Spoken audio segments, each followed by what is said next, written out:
Parfait, donc on est complet. Les juges, vous êtes prêts et prêtes? Super. L'équipe J, vous êtes prête? Si je vous lis les directives en français, ça vous convient? Oui.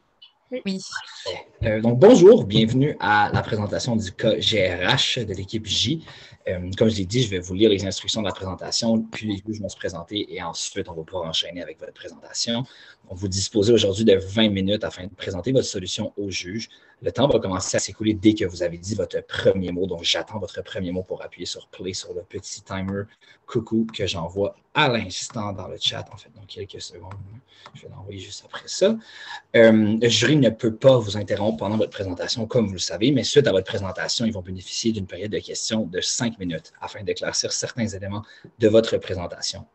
Donc, veuillez noter que pendant cette période de questions-là, à la fin, si vous êtes en train de répondre, mais que vous manquez de temps, je vais vous laisser terminer la phrase. Donc, vous êtes présentement en train de dire, comme ça, je ne vais pas vous interrompre là, pour vous couper la parole à la toute fin.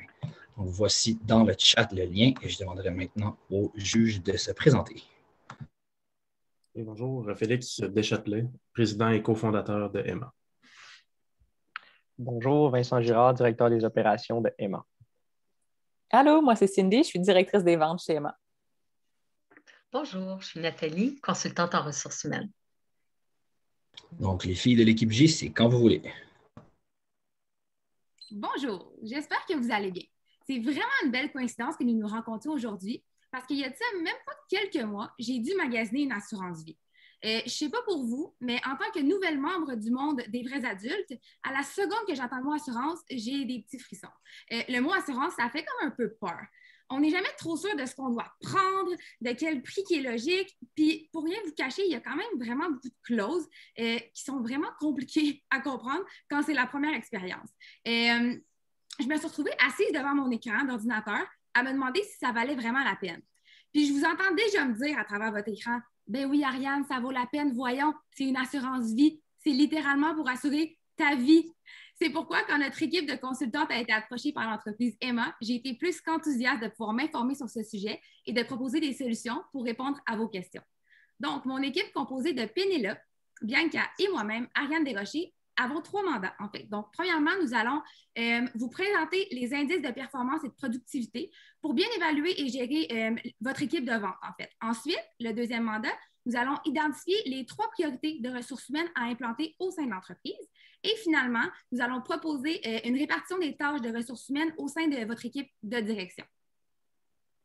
Donc, en fait, pour qu'on se remette un petit peu en situation de votre entreprise, vous êtes une entreprise qui a été établie, en fait, en 2008. Donc, vous êtes vraiment tout récent, comme vous dites, une start-up.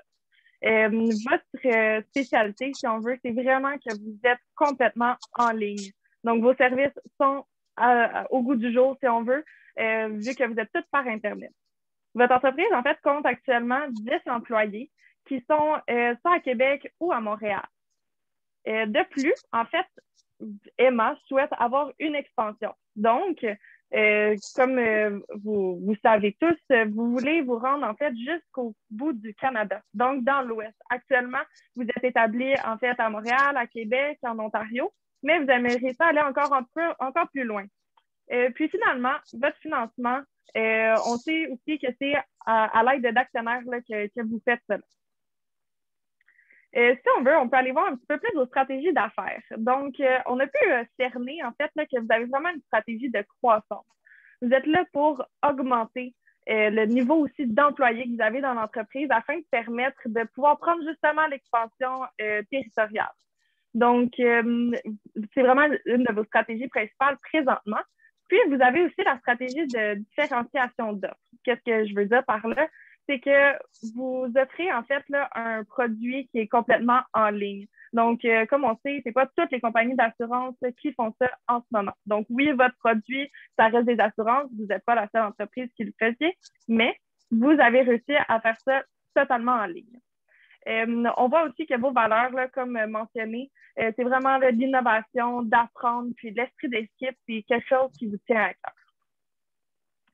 En fait, on a jugé nécessaire d'aller un petit peu plus loin, puis de vraiment faire une analyse du secteur du marché.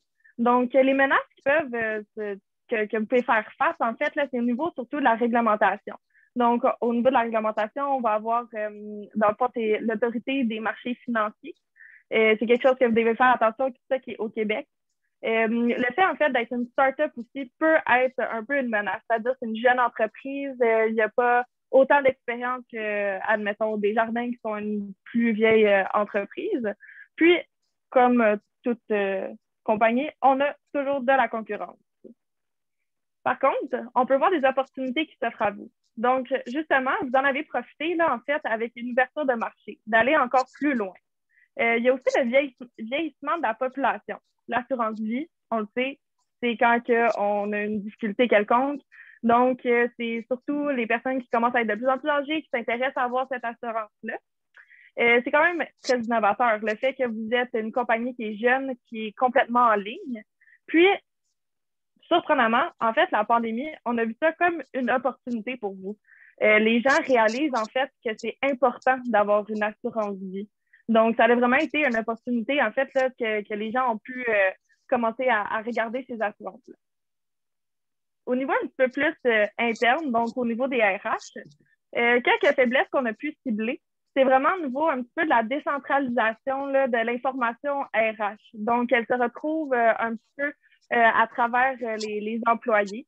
Au niveau aussi des changements, donc les changements, ça amène différents défis RH auxquels vous allez devoir faire face éventuellement, surtout avec l'expansion de votre entreprise. Puis, les critères d'évaluation ne sont pas tout à fait clairs, sont un petit peu incertains au niveau des employés. Donc, c'est peut-être des petites faiblesses qu'on a pu rencontrer. Cependant, vous avez des forces.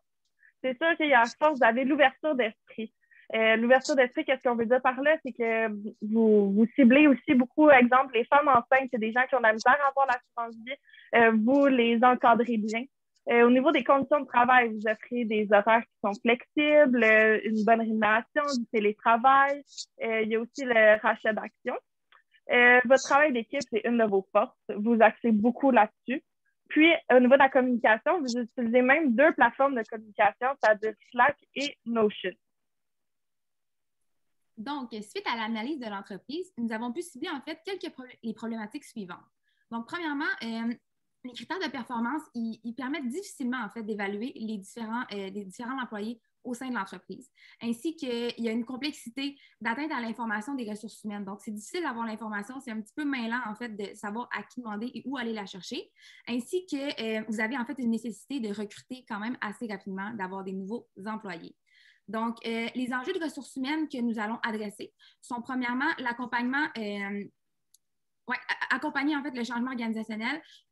Donc, là-dedans, on avait l'attraction et la mobilisation, ainsi que d'améliorer les performances en fait des employés.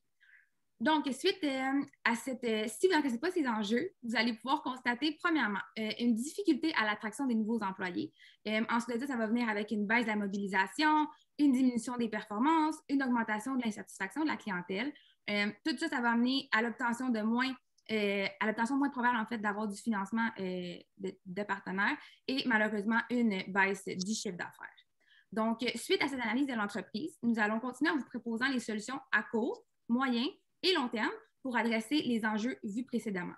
Donc, on va vous ramener au premier mandat. Pour se rappeler, là, Pénélope va commencer avec le mandat qui était de présenter des indices de performance et de productivité pour bien évaluer et gérer l'équipe des ventes. Oui, donc, comme l'a dit ma collègue Ariane, on va débuter avec les indicateurs. Donc, c'est présentement un de vos enjeux puisque les critères ne semblent pas tout à fait applicables puisque les situations de travail divergent grandement, en fait, entre les employés, entre les corps. Donc, en fait, présentement, les métriques sur lesquelles vous vous basez pour, dans le fond, vos indicateurs de performance, là, si on veut, c'est les nombres de polices d'assurance, les primes moyennes par police, le total des primes vendues, puis les pourcentages de conversion des visiteurs. Mais par contre, c'est sûr que sur ça, c'est super important de se baser pour faire l'évaluation par la suite des employés. Par contre, on considère que ce n'est pas tout. Donc, on voudrait faire des propositions additionnelles. Tout d'abord, ces métriques-là, on considère que c'est important de les mettre en contexte. Donc, chaque employé ne travaille pas nécessairement dans un même achalandage de clients. Donc, par exemple, les soirs de semaine, il peut y avoir plus de gens que tôt dans un jour de semaine. Même chose pour, par exemple, les fins de semaine. Dans le jour, il peut y avoir plus de monde que le soir. Donc, c'est vraiment variable. Donc, on considère que c'est important que ce soit proportionnel et que ce soit vraiment comptabilisé en fonction de l'achalandage sur la plateforme. Également, on constate que ce serait intéressant en fait d'ajouter des indicateurs liés à la satisfaction des clients. Donc, c'est bien beau le nombre de polices d'assurance vendues, les primes, puis tout ça, mais par contre, on constate que afin d'attirer davantage de clients puis d'accroître votre marque partout au Canada, les clients doivent être satisfaits du service qu'ils ont obtenu.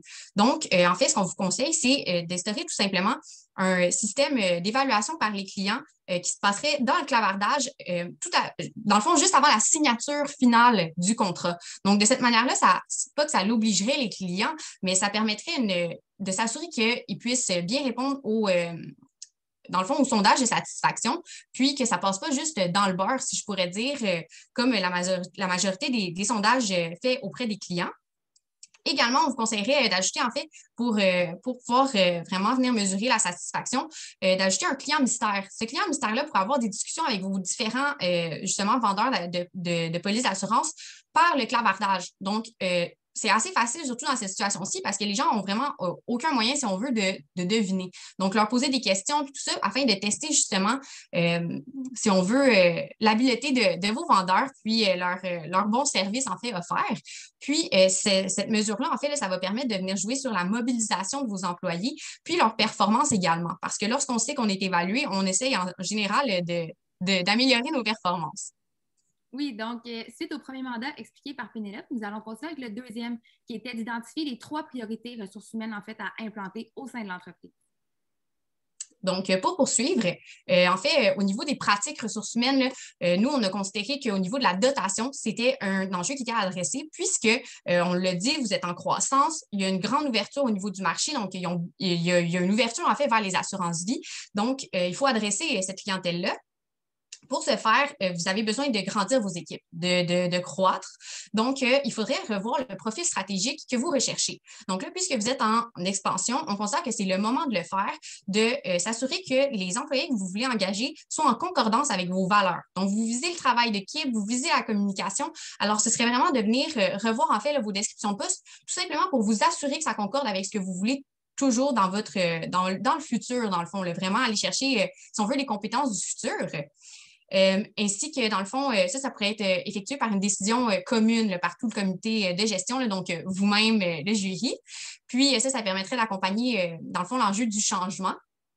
Également, on constate que faire du recrutement, c'est important à court terme, puisque, comme vous l'avez dit, vous êtes en train de grandir. Puis, pour grandir, on a besoin d'employés. Donc, en fait, vous cherchez en général une clientèle qui est jeune, qui est friendly, si on veut, qui vise vraiment le travail d'équipe. Donc, nous, on vous conseille vraiment d'axer sur les réseaux sociaux. Vous le faites déjà, vous le faites très bien. On voit beaucoup de vos publicités, mais continuez dans cette lignée-là. Donc, nous, ce qu'on vous conseille vraiment, c'est de venir mettre des publicités qui correspondent au profil que vous recherchez. Donc, vous allez avoir déjà vu votre profil stratégique, vous allez pouvoir l'appliquer dans vos publicités. Puis, de cette manière-là, vous allez pouvoir attirer vraiment davantage de gens qui concordent avec votre profil.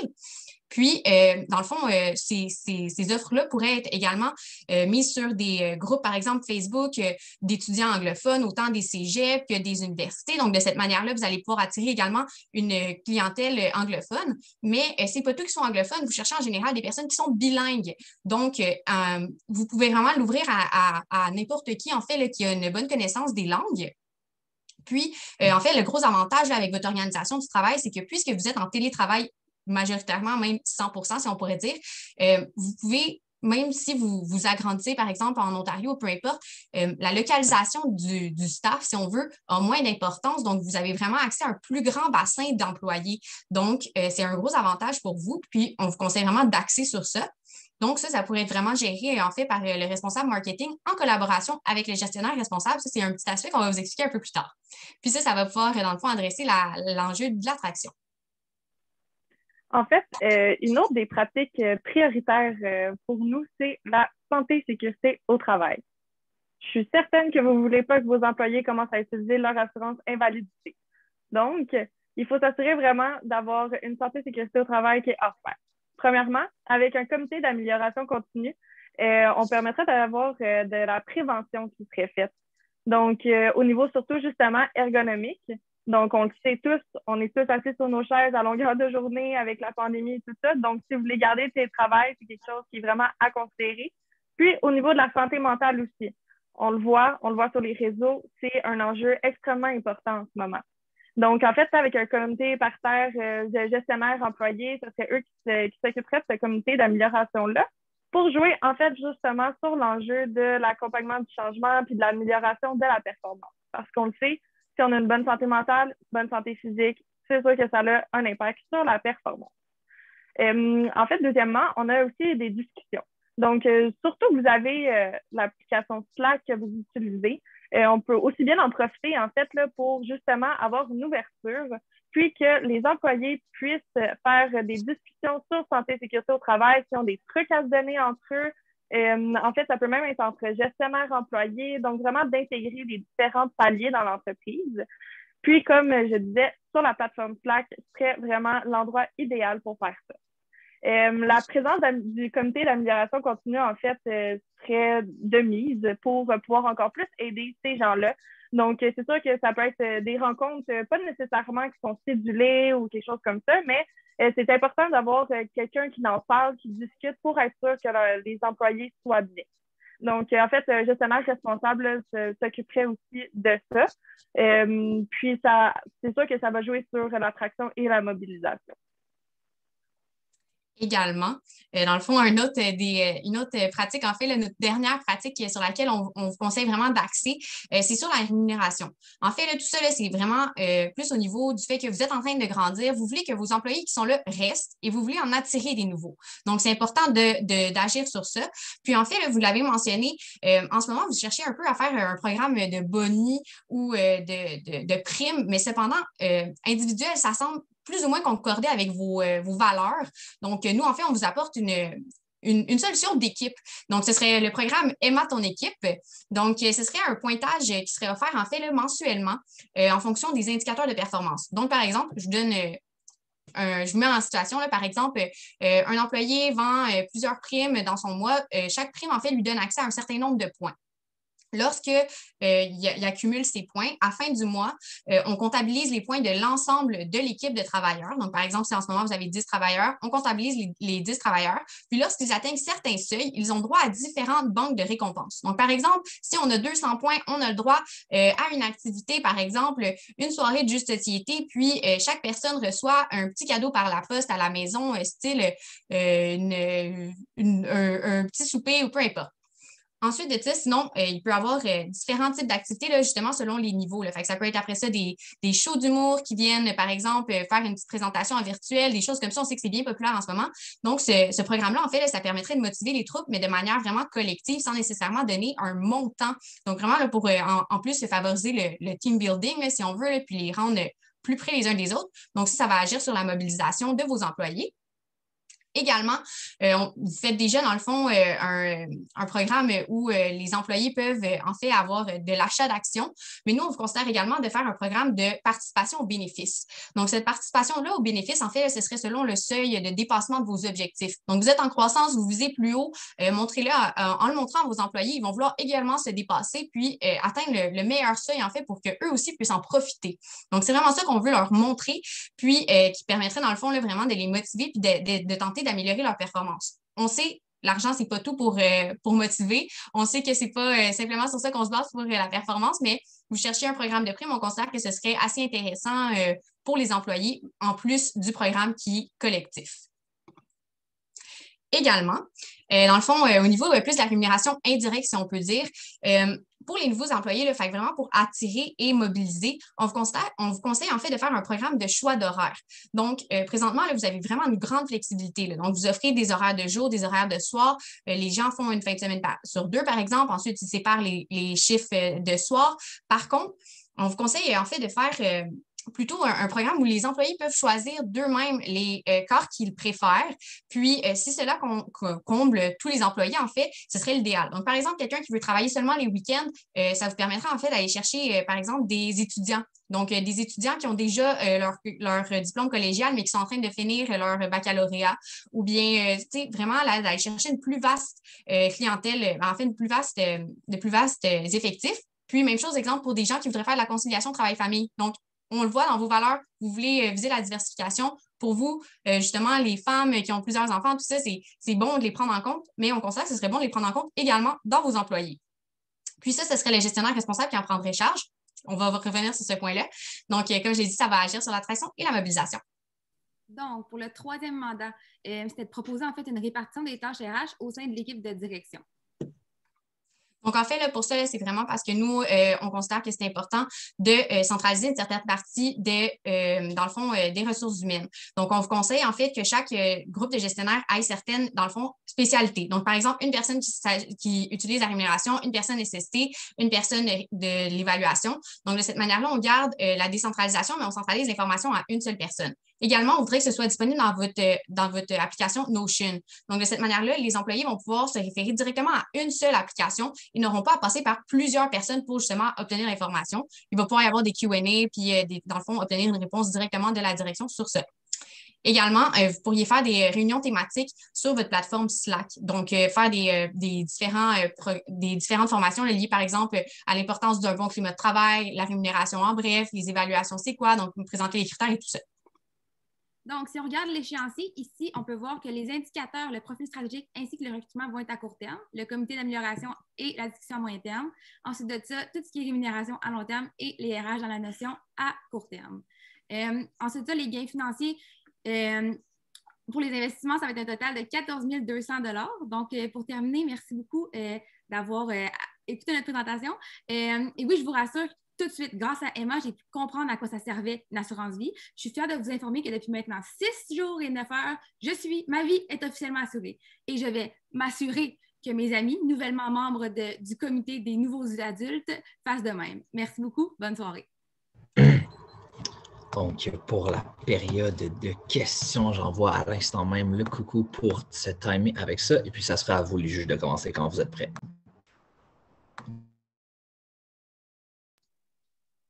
J'aurais une question là, pour vous. Vous avez parlé de participation aux bénéfices et d'avoir un bonus seulement lié aux bénéfices.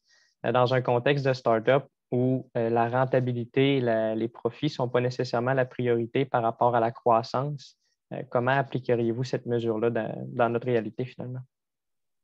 Dans le fond, cette mesure-là, en fait, on voulait vraiment la mettre à long terme. Donc, c'est une vision vraiment plus long terme, justement, dans la croissance. On considère que présentement, là, donc, dans la première, deuxième année, ce ne serait pas nécessairement à mettre en place. Là. Donc, vraiment, là, on considère que c'est important de pousser sur la croissance, mais lorsque ça va vous le permettre, de mentionner à vos employés que dans le futur, vous seriez intéressés à faire ça, ça peut également les motiver. Donc, c'est plus dans cette optique-là. Okay. Merci. Dans les défis que vous avez identifiés à la page 11, vous avez parlé d'une baisse de la mobilisation, diminution de performance, augmentation de l'insatisfaction de la clientèle, baisse du chiffre d'affaires. C'est quoi les bases que vous avez utilisées pour arriver à ces défis-là comme conclusion? Bien, en fait, ce qui s'est passé, c'est qu'on a regardé toutes les problématiques en fait, de la situation. Puis on a vu que ces problématiques-là avaient un effet sur les différents points amenés ultérieurement. Et on a défini que c'est comme une échelle. Donc, une chose affecte un autre, qui affecte un autre, qui affecte un autre. Puis ça finit par affecter beaucoup plus que ce qu'on pense vraiment au bout de la ligne. Comme on disait, ça finit par affecter le chiffre d'affaires, même si au début, on pensait que c'était une problématique qui était quand même minime. Merci.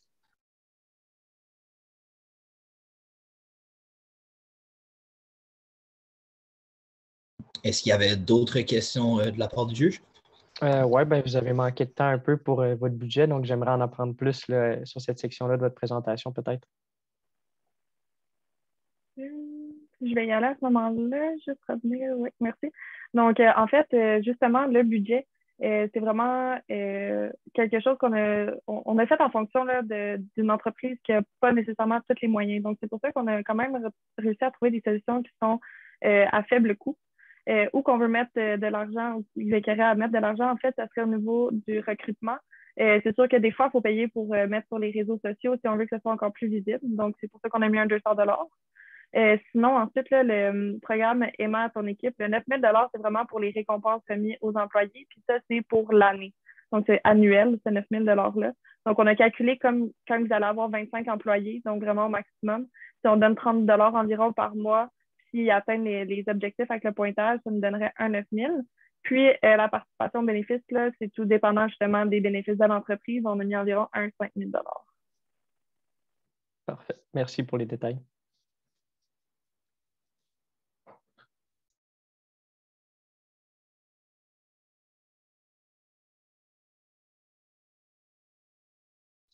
Je ne sais pas si quelqu'un d'autre aurait une question. Moi, j'ai pas de questions. Parfait. Mais s'il n'y a pas d'autres questions, les filles de l'équipe J, je vous remercie pour votre présentation. Vous allez pouvoir quitter le Zoom. Puis les juges, on va vous remettre dans le breakout, comme d'habitude. Merci Merci. les filles. Bonne journée. Les filles, bonne journée. Bonne journée.